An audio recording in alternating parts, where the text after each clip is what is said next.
እግዚአብሔር ሞቷል ማለት ዓለምን ፈጥሯል ግን ሞቷል።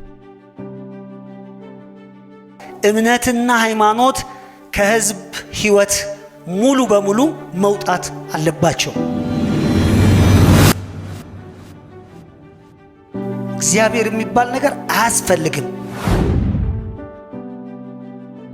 ጥንትም ኃጢአት ነው፣ ዛሬም ኃጢአት ነው፣ ለሚቀጥለውም ኃጢአት ነው። ሃይማኖት የግል ጉዳይ ብቻ ነው።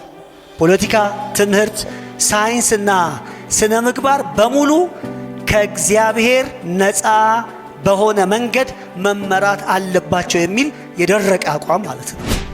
ግብረ ሰዶማዊነት ምናልባት ከ40 ከ50 ዓመት በፊት የተባበሩት መንግስታት ድርጅት ራሱ በሽታ ነው ብሎ ነበር የሚቀበለው። አሁን ግን ሴክሹዋል ምንድነው ያለው አማራጭ ነው።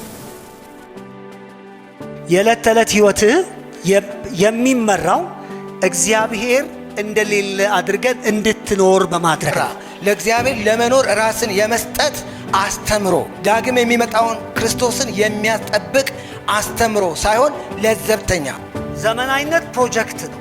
የሰው ልጅ ነፃ የመውጣት ፕሮጀክት በራሷ ነው። ጥው እያለ የምትሽከረከረው በራሷ ነው እንጂ እግዚአብሔር ሞቷል፣ ፓሲቭ ነው፣ ከፈጠረ በኋላ ትቶታል የሚል ዴይዝም ነው። ከ500 ዓመት በፊት በእግዚአብሔር አለማመን ከባድ ነበር። ዛሬ ግን በእግዚአብሔር ማመን ነው ከባድ።